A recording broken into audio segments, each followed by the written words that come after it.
All right, great. Well, I'd like to welcome everybody here to the Old Friends Reunion, the 8th annual. And I think this panel is going to be very fruitful in covering everything that has to do with the metaverse, gaming, and where crypto is going in general. So going to have a lot of insights in the next 30 to 45 minutes. I'm your host, Jesse from Pixelcraft Studios. We've been building out the blockchain game known as the Gotchiverse, which is a virtual world for Aavegotchi. And I'm super stoked to be here with everybody else on this talented panel and learn about how the interoperability can bring us all together. But we'll start with this Zoom recording. So with that, maybe I can get an introduction from each of you. And we can start alphabetically by first name with Mr. Andrew Gross. Sure. Andrew. Hey everybody, I'm Andrew. I'm a technical writer with the xDAI chain, which is soon to be known as the Gnosis chain. We're recently undergoing a merger at the moment, so it's more of a token merge, but we've got some exciting things coming. For anyone unfamiliar with xDAI, we're a scaling solution for Ethereum, uses stable tokens for transactions, and some interesting things we have going with NFTs. You guys probably know POAP. They use xDAI for minting. And the Dark Forest is a game on xDAI that has gotten a lot of attention recently. So a few things we have going on in those realms. That's wonderful. Yeah, Dark Forest is, I hear nothing but good things about Dark Forest, even though it sounds pretty spooky. So, so that's awesome. Can't wait to learn more. Yeah. Thanks for being with us. xDAI is doing big things. And let's see, if we're going alphabetically, let's hear from Daren Frankel. Awesome. Thanks, Jesse. Hey, everyone. Super excited to be here. So my name is Daren Frankel. I run strategy and operations for Palm NFT Studio. Palm NFT Studio is a couple of things. One, we are a creative studio that partners with large established consumer content brands in the arts and entertainment industry. So think movie studios, think game studios, think contemporary artists. And we've done a number of projects with contemporary artist Damien Hirst, Warner Brothers Studios, and a few others. DC Comics was one of our most recent. And we also operate technology infrastructure to support other players in building out their own NFT experiences. In addition to those 2 areas of business, we're also one of the founding members of the Palm Network. The Palm Network is it's an Ethereum sidechain specifically for NFTs that we launched specifically to support kind of high-end consumer content NFTs. To solve some of the challenges faced with mainnet Ethereum today, dealing with sustainability issues and scalability. So thanks for having me. Thanks for being here and looking forward to your insights. How about Dieter? Hello. Hi there. How you doing? So glad to be here. Really cool to be on this panel with everyone. I'm Dieter Shirley. I'm the CTO of Dapper Labs. Dapper Labs is best known for NBA Top Shot, although we're testing NFL all day today. So the first few beta testers are getting in. We also expect to have UFC and La Liga out pretty soon. Of course, before that, I was one of the co-creators of CryptoKitties and the author of ERC 721, which I imagine most folks have heard of. And I'm the chief architect of the Flow blockchain. Flow is a blockchain that was kicked off by Dapper Labs. It's a standalone L1 that was designed for general purpose applications. So it has great NFT support because that's obviously something really near and dear to our heart. But it also has a great smart contract programming language called Cadence, which we built out of our own frustration, having built some of the most used smart contracts on Ethereum, and just finding the limits of that programming model. And Cadence uses something called resource-oriented programming, which we think is just such a much better way of reasoning about smart contract logic, and one of the best development environments for smart contracts in our opinion. That's awesome. Can't wait to hear more about what's coming up. Mentioned some big names there that stand out from the sports world, but yeah, everything you guys have accomplished is very impressive and can't wait to learn more. Thank you, Dieter. How about Jeff? Hi, Jeff. Hey, what's up, everybody? Super excited to be here with some familiar faces and also some new faces. I am Jiho, or Jeff. I'm a co-founder of Sky Mavis. We're the inventors, the creators of a game called Axie Infinity, but also we've built an NFT scaling solution called Ronin.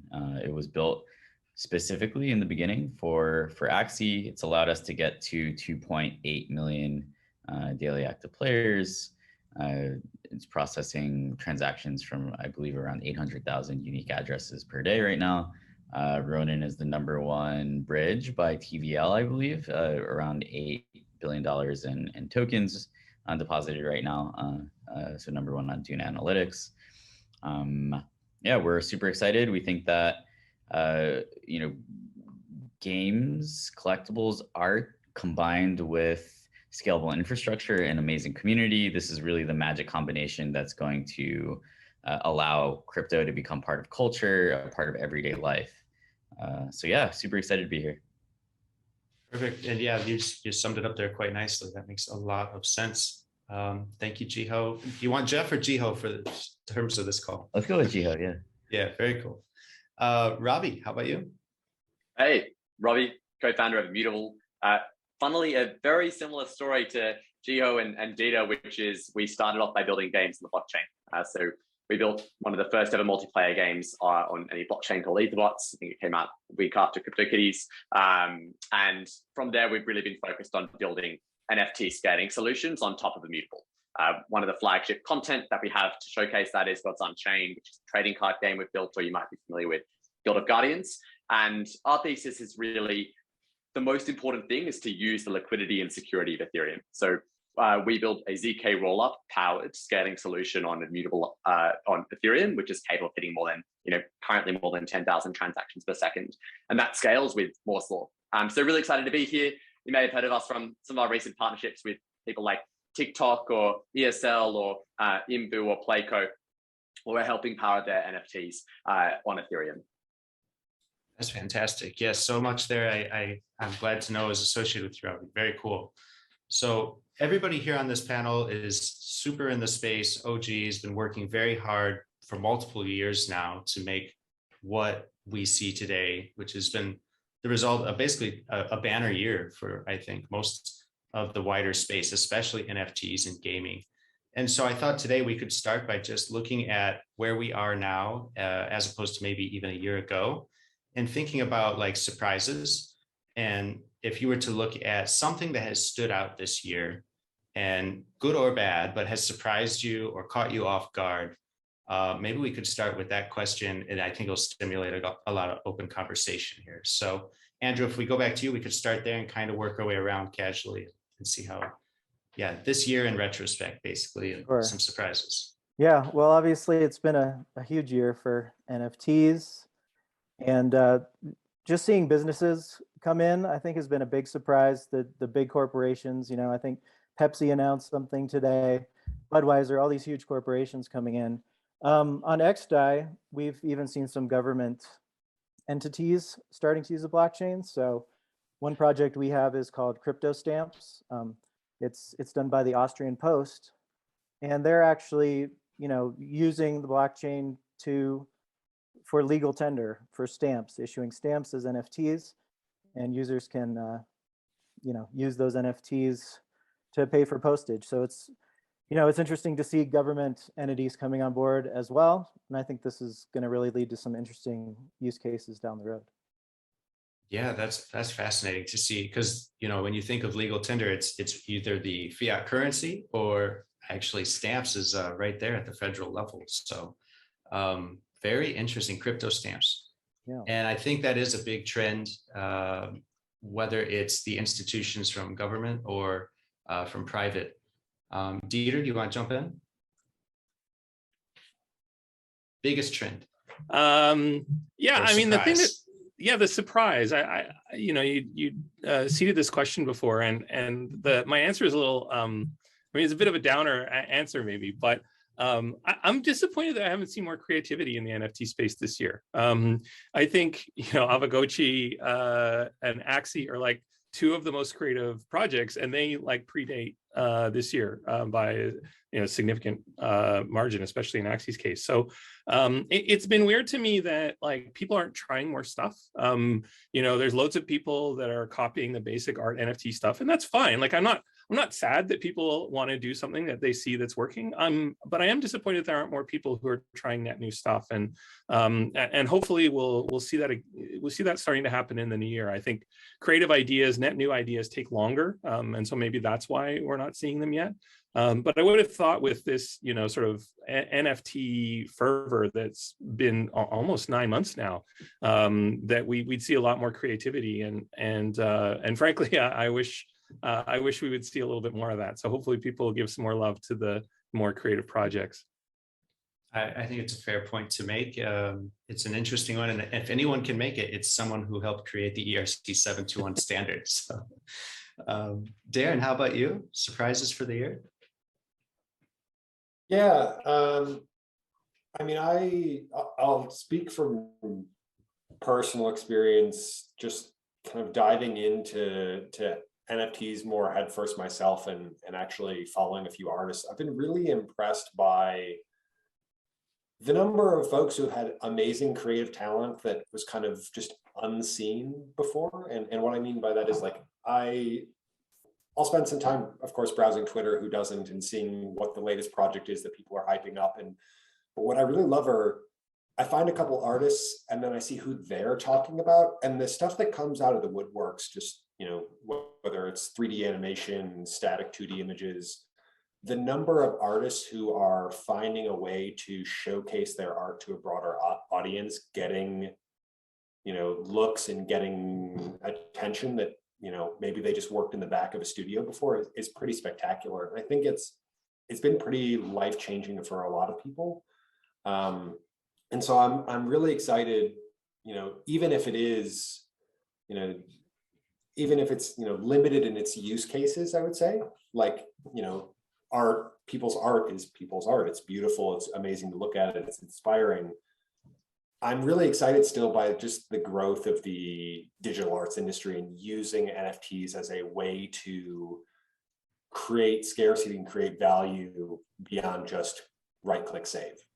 So that's still incredibly amazing to me, is what's happening there and the patronage for it. So the art space is still amazing. That's a very good point. I think in terms of like how I used to approach art, it was a very limited option for me, and I think so many people, and now it's actually as a more commonplace in so many more people's daily life as someone who gets to enjoy art. So it goes both ways are going up, and that's a good point. What do you think, Jeff? Jiho? Sorry. So yeah, I think with this year, I think it's expected, I guess, in a bull market that we would start to see, right, like, I don't know, more opportunistic people. And I think it is unfortunately the case that it's kind of like sometimes on the OGs, right, who have been thinking about these problems to be the ones to kind of capitalize and kind of elevate the space during periods of a lot of attention. But right, like, it's the builders that are coming in now with kind of like fresh, bright eyes that are also going to be building the amazing things during the next, I guess, like, let's not talk in terms of cycles, but let's talk in terms of periods, I guess. So maybe like 2.5 years from now. So yeah, I think it's been, I've been surprised that I'm surprised that maybe, right, like, Ethereum is maybe still dominant in terms of volume. So it's showing that, right, like, collectibles and use case, collectibles and art are still kind of like, where a lot of the volume is coming up from, because these are basically the things that don't require necessarily high throughput. So I guess, yeah, I'm surprised that maybe there aren't more games, right? It's like now, like, everyone's deciding to build a game after Axie kind of blew up. But I think, like, I don't know, like, if I would have thought that, there would at least be like, I don't know, another team building with at least hundreds of thousands, like millions of users, so that we could kind of A/B test with each other. And so yeah, I think, like, a lack of games, and now we're seeing like everyone is like rushing to catch up and get gaming exposure. But this is unfortunately means that like it might be another 2 years before we see like really nice games that are playable and are being played at scale. So yeah, it's a very good point, and kind of ties in with some of the previous comments. I think it was Dieter saying like just a lot of people pushing the easy button perhaps in some ways, and so it's not quite as intense as building out an entire experience or chain in that sense. So Robbie, final thoughts on surprises for the year? The art boom surprised me. It was insane. I remember being on a panel with the Lava Labs guy back in 2018, and they were like, the floor price is $200 for a punk or something. So I'm an idiot, clearly, many times over in the crypto space.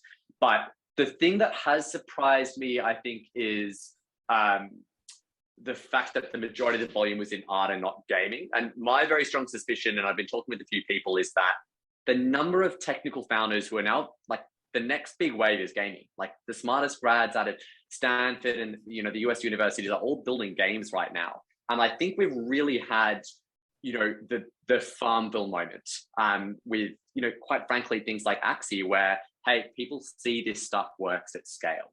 And now we're going to see a whole wave. And I love the capital over allocation. I love the crappy games coming in, taking advantage of it, because, arb the hell out of it. Like, great, that's how we're going to get traction. And crypto has always had way more capital adoption than has had traction. But that in the end turns into real utility and more legitimate players come to the space. So I think we're going to see, based off the success of, some of these games, a huge number of, especially mid-market game studios come and a number of very quality games emerge over the next year, which use a lot of the tokenomics and the kind of play-to-earn designs that have really proven out in its infancy over the past 12 months.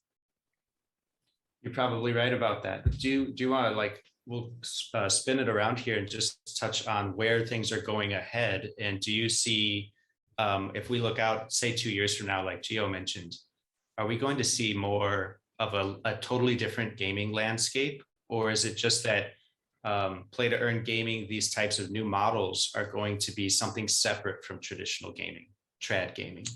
So what do you think, Robbie? You can continue your thread there and we'll work over that. My personal thought is the two will merge. So I think we've seen really interesting experimentation over like tokenomics and community.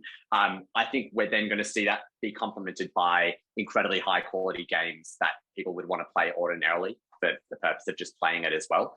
And the merge of those two things is going to be a beautiful thing, because suddenly you have something like the most powerful community and incentives in the world. Like, you're seeing with Axie merged with a game that, people are genuinely building around it. And maybe it's even built on the same NFTs, right? I know that's part of people's visions. So we'll absolutely see, like, it's just going to be massive arbitrage. There's so much capital in the space right now being allocated to high quality games, and we're going to see these start to emerge. And my thesis has always been, I think the coolest stuff is happening in terms of what can be built on top of NFTs. What was, pioneered even by Bored Apes, where you have different experiences being built on the underlying collection. But my fundamental thesis is that at the end of the day, game developers care about cost of acquisition, retention, revenue, and viral coefficients. And NFTs have now proven out that you can smash every single one of these metrics that companies obsess over. Like, they, pay billions of dollars to optimize performance marketing spend at, the Tencent and Supercell levels. To be able to have the kind of growth that you can have with no paid marketing, with huge viral sharing, that when you own something, you're way more likely to be retained. And now you can actually align incentives with the owners of that ecosystem, and you could translate users from one experience to the next, because what matters isn't the particular game, it's the actual underlying assets. I think we're going to see transformations of just very, very high quality games. Yeah, you hit a couple of good points there. I really like the concept from the DeFi side of like arbing so it's you're arbing the future in a way, and this between the traditional and the new industries. So Jiho, what do you think about these two kind of parallel universes and what happens as we go forward? So what are the two parallel universes exactly? Just the traditional gaming, like you're on the E3 floor, and sure. It's I think it's going to take them a while to understand the community and the economics aspect. I think a lot of it is going to have to come from people like us that have been around, kind of mentoring them and saying like, this is what worked around, right? Like, yeah, these real economies and communicating with these amazing people in your communities. I think that's going to be something like we're writing the playbook. They're going to have to learn a lot. But I think, right, it's like at least there's a few case studies now. And yeah, I think we're also going to have to figure out like, what are the types of games that are going to do well as play and earn games or NFT games, right? I think there are specific types of games that kind of naturally are conducive to having these open economies, or maybe like lower hanging fruit. I do think that NFTs can enhance the experience of all games, but I think that the early successes are going to be around probably games where the communities are doing a lot of the work, if that makes sense. And that's also how I look at like, what consumer apps should be turned into crypto apps. Like, what are the consumer apps where the communities are creating a majority of the content, or doing a majority of the onboarding, or doing a majority of the work.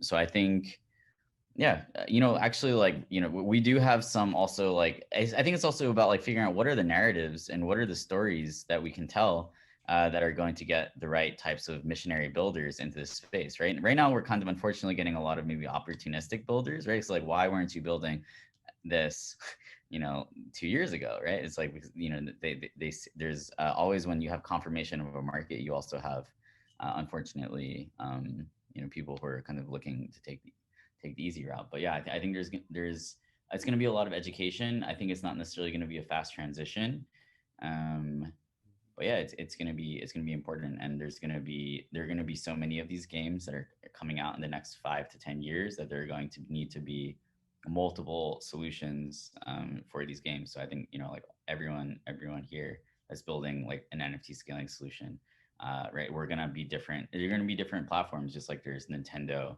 which is a little bit more selective, and then there's, right, like Microsoft, which just like lets anybody come onto their platform. I think there are gonna be different levels of different levels of access and things like that. But yeah, I think like really the first thing that we need to see is community aggregation, if that makes sense, where you need the users, and that is going to be what opens the floodgates. We're also seeing, right, so much backlash against, right, like all the game developers, the traditional game developers that do take that do kind of dip their toes into the space, right? We just saw this with Ubisoft. So there's a lot of education that needs to be done with gamers, right, around environmental impact, like what are the benefits, and why these real money economies don't necessarily destroy the integrity or the fun related to these games. That's a great point. Yeah, there's an assumption maybe I was making that they want to come over, but some may not, and there may be even some resistance. Some may want to, and they can't, but they announce, and they might even announce a game and then say, oh, we're actually not going to build this game because our community is so vocally against it, right? I'm gonna also say like they need to be more scientific. It's like it's more, right, like you have to poll for these kind of thing in a scientific way, rather than just like, oh, the social media reaction is really bad, right? Because people are really negative, can be really negative and like against something on social media, but does that, right? It's like a silent majority thing, right? Like maybe the silent majority actually want NFTs and would be spending a lot more and having a lot more fun in these games, but they're not necessarily the type of person who's gonna like shout about it on Twitter. Exactly. Yeah, that's a huge point. And that kind of can be applied to so many parts of so many spaces, but especially kind of the suspicion around NFTs and that kind of emerging conversation. So yeah, that conversation needs to happen. Very good point. Daren, do you want to jump in? Yeah, absolutely. I'm happy to shed some light here on how we're looking at it. Yeah. So as gaming, excuse me for this moment. He jumped out. So as we look at kind of the traditional gaming world versus what's happening in the crypto space, I definitely agree that this is, and I've talked with people who have been in the gaming space for many, many years. Like my background is in technology, my background is in enterprise consulting and crypto and all this, not in the gaming space. And what the gaming experts say is this feels a lot like exactly what you said, the kind of early 2000s, the advent of like web-based gaming, the farm bills and the like.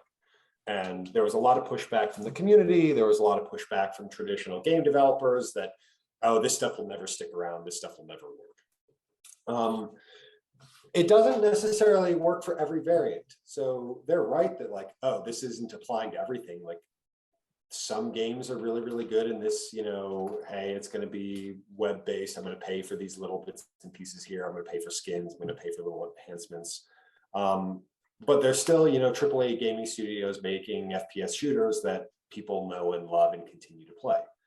So I think by and large, the traditional gaming world will adopt, you know, the advent of NFTs. They will adopt NFTs into their respective gaming universes, but that doesn't mean they're going to blanket it everywhere and that it's going to work everywhere and it's going to stick everywhere.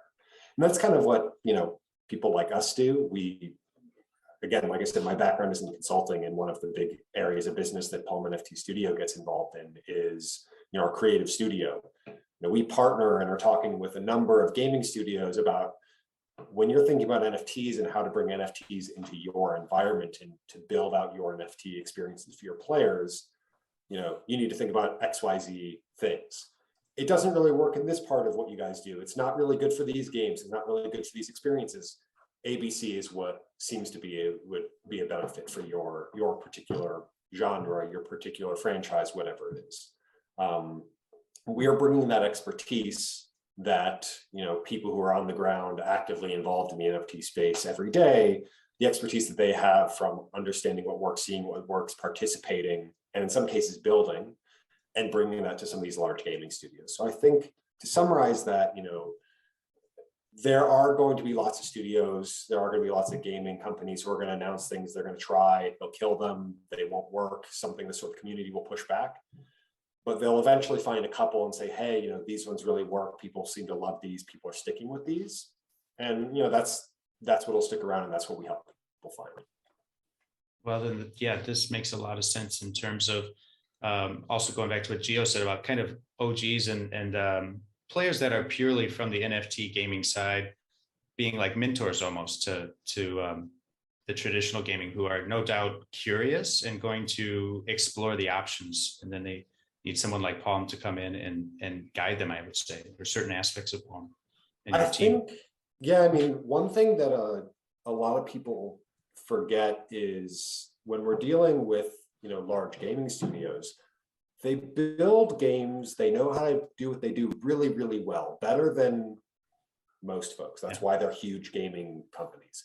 But at the same time, the things that make them work really, really well also can sometimes be a inhibitor to trying and adopting new things.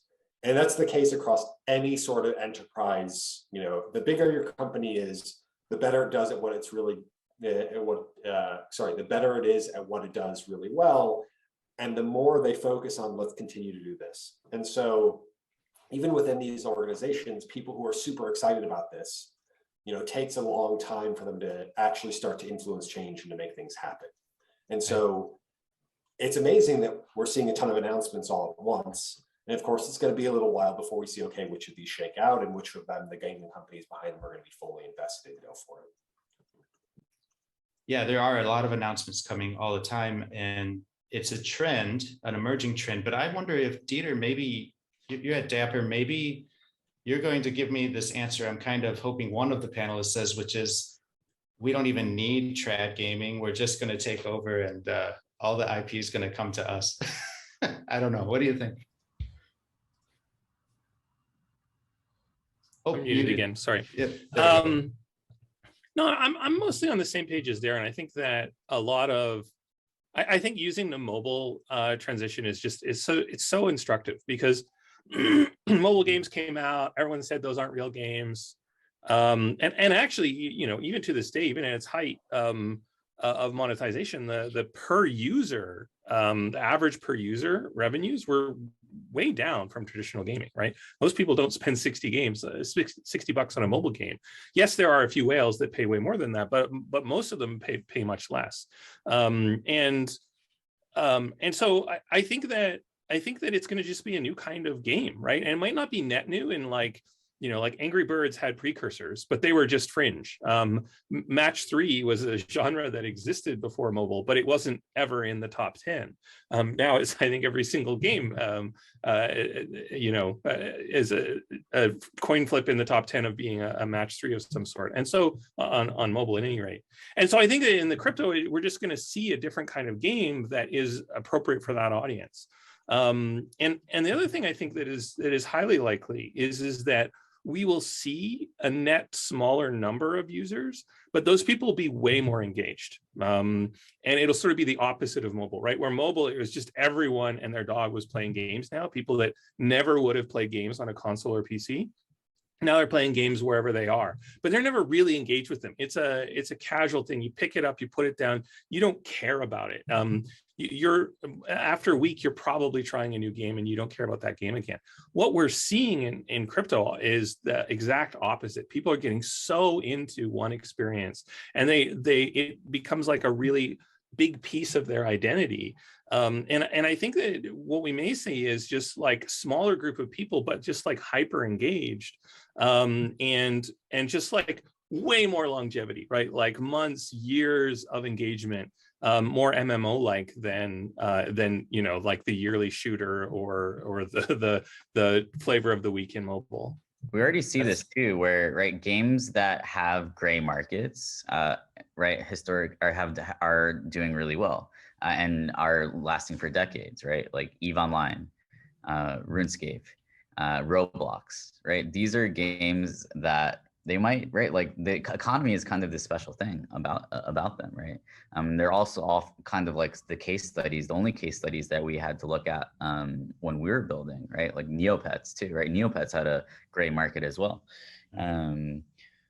So, yeah. Yeah, I think that pretty much nails this. It's a great metaphor of just like those games with great economies, and also the fact, well, the metaphor that you could have it basically the inversion of what we've seen with the mobile game growth experience, where it's super casual, super accessible. Here you got to get a wallet, you got to learn a little crypto, but once you're in, like Axie, it's Axie Nation, right, Jeff? So it's like it's very much a long-term type of investment because you have a stake in it, you own. And Andrew, do you want to share some insights that you're seeing from this perspective or this topic? Yeah, just going off of that, I think we have seen that with something like Dark Forest.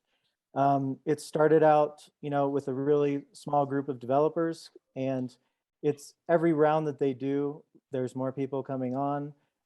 There's DAOs that are, kind of organically coming together to coordinate in different ways. And this game uses ZK technology so that moves can actually be, obscured on the chain. So it's kind of an interesting feature of this game, and one that I think we'll continue to see. I would say another interesting thing is that people are encouraged to write bots, for example. So you kind of get a whole different class of gamers who are really interested, and it's being passed on, mostly word of mouth, but each round that comes on, we're seeing more traction with it, more people running with the game, and it's a totally different kind of real-time strategy game than what we've seen on the blockchain. I think that's going to continue, obviously, as scaling ramps up. We're going to be able to see games that are more real-time versus what you have now, where things take time to happen. Yeah, that makes so much sense in that. So outside of like Dark Forest, which is really captured the imagination because of what you mentioned, like it's almost like you can learn to code, I think, and that's the impression I have, and then join into the forest. It's a reference to Ethereum as a dark forest, right? That famous blog piece. Yeah. And so with xDAI, is that something that you're seeing like a focus on? Is this type of game, or it's really all types of different games? Yeah, that team is also working on a ZK dungeon game, so they're kind of going forward with that idea, and then having these NFTs that you earn actually be used across games to unlock different, different powers and that type of thing. based on what you earn in one game, you can then use it in the other game. So we're seeing all sorts of experimentation really on xDAI. I know some of the panelists mentioned there's a lack of experimentation, but I would say our chain is, because it's kind of a lower value chain, a little bit out of the limelight. We're seeing just lots of people trying different things that they might not try if they were afraid they're going to lose a lot of money. So very interesting. Yeah, it's like certain areas of the crypto space definitely attract the foam just by nature of success and what Robbie was mentioning earlier. So you also see likewise the opposite, where there's kind of a flight to quality, or like this is where, you know, thinkers are and builders and like the people here on this call. So I think we could maybe segue into a final thought piece here, because we're already coming up on about the last 5 minutes. And it kind of goes with what you were saying there, where, you know, the type of players, you have programmers who are writing bots to play the game. You have all these different game economy aspects that maybe are very different from traditional gaming economies. And it's because they have second and third order effects. So when we think of this term, the metaverse, which has really caught fire here recently, what do you think of as what matters the most going forward, so that this is a thing that has a positive impact for humanity and for the gamers that play it, and even the people who don't play it, as opposed to, you know, just spiraling into a dystopian future that, you know, the most common thing I get at a dinner party is like, oh, this is the beginning of the Matrix. We're all going to be tied to our chairs soon. And we'll mix it up here. Maybe we'll go like start with Jeff and then just kind of circle around the screen. Sure. I mean, I think we can't go in with any preconceived notions. I think, like, some people, right, they read books, they watch movies, and I try actually not to do that, right? Because I want my mind to be fresh. I want to be able to iterate and come up with my conception of whatever is happening, kind of as I experience it. I guess I have maybe we have here like a kind of a rare opportunity to be really kind of on the front lines, observing things as they develop as well. I think, you know, in terms of the principles, like, I think that it should be accessible. I don't think that, right, like, I think Facebook coming in and, right, like, they think that, oh, because they have this they have the hardware, they think that because they have the hardware that they can own distribution, that they can basically own the future soul of the internet. I think that's flawed. I think that's not going to work. I think that whatever is happening, where, right, this is basically a trend where our digital lives, our digital identities are becoming increasingly more important relative to our physical lives and physical identities. I think that's really all that's really happening. But it is important that, right, like, just like we have freedoms in the physical world and we fight really hard for them, I really do think that this entire thing, and I think the people on this panel, we're on the side of freedom. We're on the side of the users. We're on the side of a more open and a more open and empowering future for the internet. But there are going to be people who come in and try and co-opt it for themselves. And maybe I'm being a hypocrite, and maybe I'm thinking, like, in terms of things that I saw in movies and stuff. But I think that's also something that we have to be super aware of and super conscious of. But yeah, I think, like, bottom line, I think, like, you know, one of the things that I'm proud of with Axie is that our user base is primarily on an Android device, which is the most accessible hardware in the world. I think that's something that people should also be thinking about when they're designing these experiences, is how to get the right people, how to get this technology into the hands of the people that can benefit from it the most. Yeah, that makes a lot of sense. Robbie? Yeah, I mean, I think the world is going to become fully digital. That is inevitable. So people are going to live in virtual environments. We could be in one right now. And I guess to that extent, it's how do we best support people's self-actualization and meaning and fair economies in that world. And in this, I completely agree with Jiho's. I think the most important thing is that the infrastructure on which this is built is open, secure, and owned by everyone, not by a corporation like Facebook. And I think, you know, there's the anecdote that the internet was by default not going to be open. there was a very hotly contested battle. And there were alternatives like Microsoft Services Network, in which every single, people had ideas to charge per email back in the day, right? Like that was the idea of, yeah, of course you charge a small fee on this stuff. So this stuff doesn't happen by default. You have to have people who are actively working every single day to make sure that this stuff stays open. I think that's the most important thing we can do. Very good point. Yeah, that's a crazy thing I'd kind of forgot about, but the assumption that it would be open, that's really a special thing. And so let's see what Dieter thinks. I mean, 100% with Robbie, right? Like the only way that this isn't a dystopian future is if we can figure out how to make a fully decentralized set of foundation layers so that you can opt into things rather than being forced into things. And, I think we've seen, email is just like a great example because it is the foundation of everything that we do, right? Like you ask someone what's cool about the internet, they'll tell you about Netflix, and they'll tell you about Twitter, and they'll tell you about Facebook. And what do all those things have in common? That you need email to access them, right? Like that is the root base layer, and the fact that no one really controls that and we can opt into it how we want to is really powerful. And yeah, most people use Gmail, but if Google gets to be too difficult to deal with, or they actually break privacy in a way that's more egregious than sort of what they do to show us ads, then people will move away from that. And so I think that, yeah, I mean, and really blockchain is our best bet at having these digital things and this like our digital lives be represented in a way that isn't controlled by some sort of corporation. Yeah, super important. And Daren, what did we miss on this topic? Is there any other angle here? I love the idea of a metaverse. Like I love the idea of there's one digital playground where everyone can play in and everyone can, speak the same language, and everyone's items across whatever game, they all work together. I love the vision. I love the idea. I don't know if that idea can be really made into reality though. Like the idea of having one place, it's the same idea of having like one Bitcoin, one Ethereum, one blockchain. Like there are loads of chains. And so I think for me, when I think about quote unquote, the metaverse, it's really the metaverses, plural, because the idea of just like there being one solution, one environment, one runtime environment for everything just seems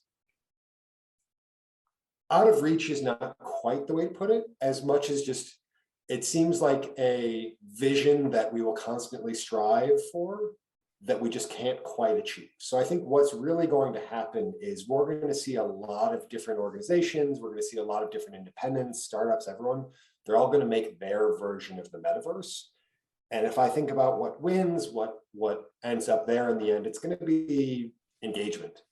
At the end of the day, like people, mass markets, the folks who bring value into things are the ones who are going to bring the most, they're going to get the most fun out of it. They're going to spend their time there because they want to be there because they enjoy it. And so I love the idea of,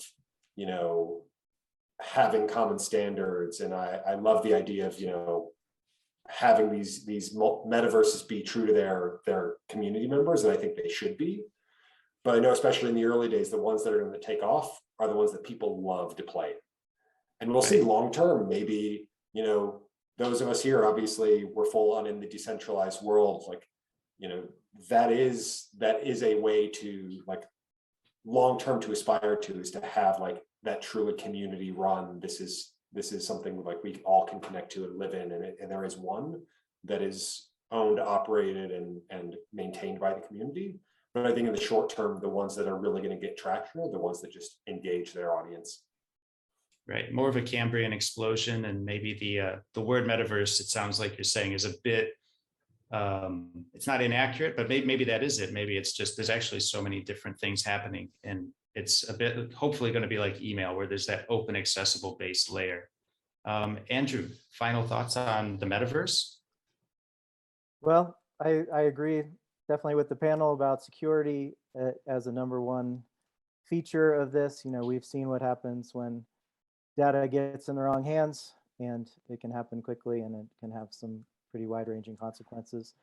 For me, it's, as Daren mentioned, multiple metaverses also speaks to the idea of multiple communities, multiple DAOs. So what I've really found exciting this past year is just the proliferation of DAOs and how those are forming, how they're going to coordinate. All of these things I think are open questions right now. And to me, this fundamentally has the power to change how we interact with each other at very fundamental levels. So when somebody, raises concerns about, well, what is this metaverse? Why is it good for me? I think that would be a great example, very, very specific one to mention DAOs. And like, they're so empowering, right? If done correctly, obviously have their own inherent risks, but the experimentation's happening today, and having this ability to have instant impact from anyone, anywhere is really empowering and good for everyone, in all other things being equal. So with that, we're nearly at time, but I rarely get, all of you guys together. This is pretty special for me. So let's take one extra minute each, and just, if you can, let me know what is coming up in your calendars that you're most excited about, and maybe we should be aware of that is, kind of just not out there and circulating yet, or not widely enough known. And maybe we'll start with you, Andrew, and go back the other way this time. Sure. Yeah. So as I mentioned, we're in the midst of a big token merge with Gnosis, which is really exciting. From our perspective, the community voted for this. 90% wanting to have this change happen. So what we're looking to do now is create an ETH2 mirrored beacon chain, which will kind of act as in kind of like a Kusama type capacity.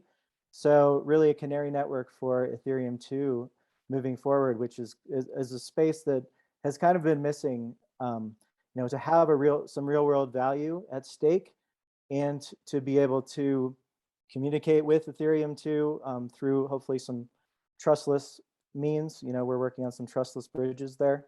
So really developing out this Kusama narrative moving forward as we go towards the merge with ETH2. Fascinating. Yeah. Kusama reference, that's Polkadot ecosystem, right? They're equivalent. Yeah, that's right. Yeah. So it's kind of in between a testing and a production environment. You have this kind of staging layer where, projects can still have real world value, and also be able to prepare to go to the ETH2 if they'd like to, or not. Either way. Very cool. And this was not on my radar, so very interesting. And thank you for sharing, Andrew. We'll keep going. Daren, what's coming up? Well, I'm happy to say that today we, for Palm NFT Studio specifically, we announced the closing of our financing round. So we're happy to invite a number of investors into partnership with Palm NFT Studio. Our round was led by Microsoft's M12 Venture Fund. So we're really excited to be working with them on expanding kind of the impact of Palm NFT Studio and the broadening reach of NFTs into, I guess, all things Microsoft and beyond. And then at the network level, really excited by what the community's been working on. There'll be a number of announcements coming up in Q1 of next year pertaining to the Palm network and its continued growth. And so anyone interested, please keep an eye out. Check us out at palm.io. And Q1 is going to be a great time next year. That's awesome. That's great. And congratulations. Dieter.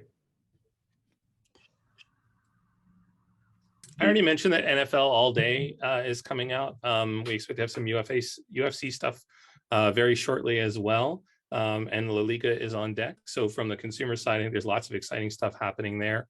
Folks might not have known that we actually merged with the Brud team, the folks behind Little Michaela. They're huge into DAOs. And so we're going to have that team focus exclusively on social DAOs. So DAOs have started in this direction, but of course they had really financial backing. This is much more about really social DAOs around a purpose and a sense of community, which I think is a really interesting way for us to explore.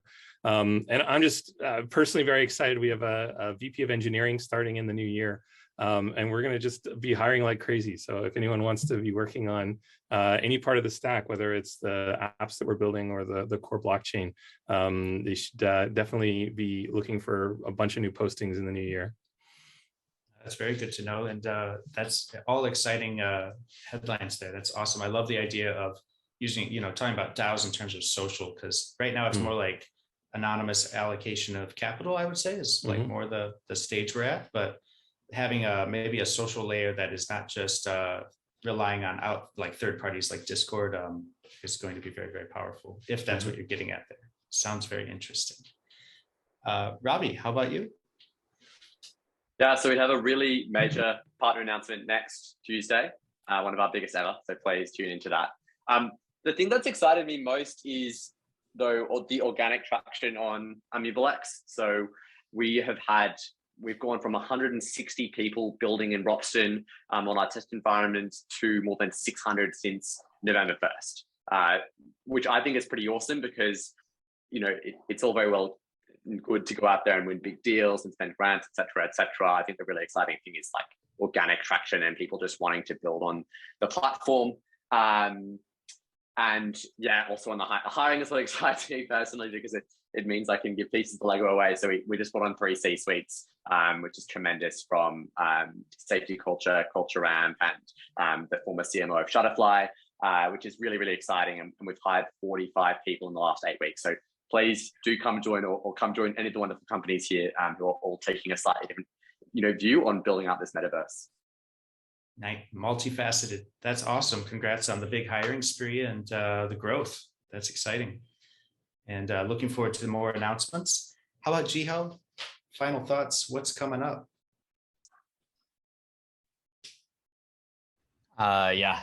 We are on a hiring blitz right now.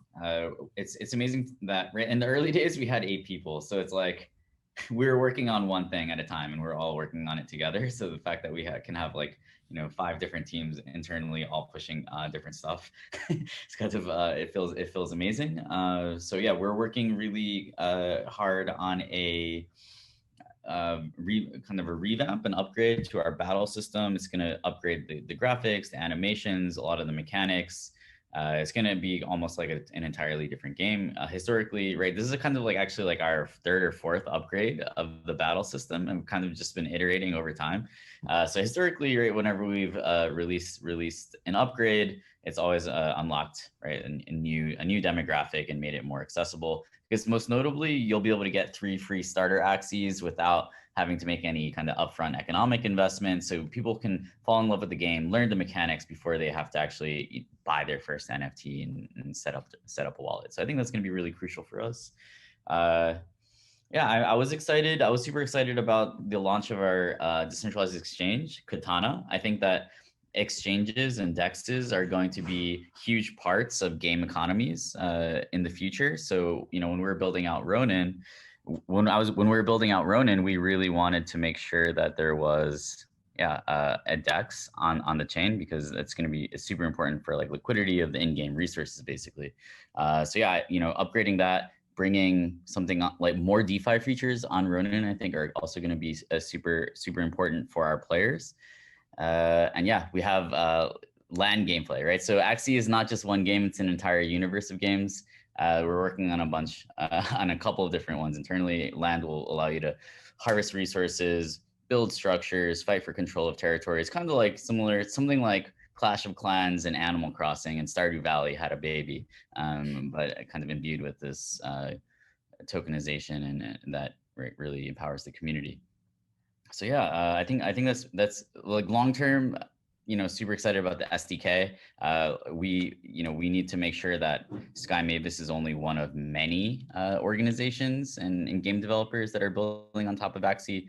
I think one of the cool ways that I see web, a traditional game developer is getting into Web3 is by saying, hey, we're not really sure necessarily how to build a strong crypto community. Like we're going to actually outsource that, right? It's like community as a service, right? Like you come onto Ronin, you come build with us, you're going to have access to our community. You're going to basically have guaranteed users. People are going to try it out. You don't necessarily have to, you can maybe focus more on the game mechanics, right? Which is, I think like also like, right, like what some people would say that the space is really missing right now. It's right, quality game design, right? And so basically I think the economy and the community stuff will be kind of owned by the people on this call, and then we'll be bringing on, right, like the game developers, game designers, and coming in and right, and it's kind of like adding the final piece to the transformer that gets us to.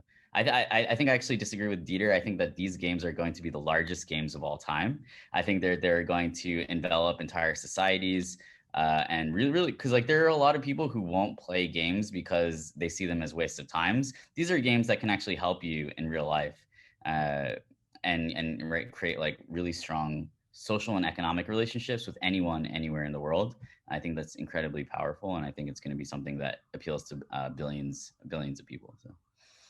Well, the trend of a digital life, right, and is taking, as our digital selves are taking more importance over what it used to be compared to our physical space. So it goes to reason that more time spent and having these incentives, you would want to kind of be long-term oriented and aligned with certain communities and chains and projects. But I think this has been an awesome conversation. I'm so glad to have connected with you all, and I hope everyone listening has got something out of this call and got to know more about some really awesome projects, initiatives, and chains here. So I thank you all for joining, and big thanks to everyone at the Old Friends Gathering and the 8th Annual. So thank you, everybody. Thanks, everyone. Thanks. Thanks, everyone.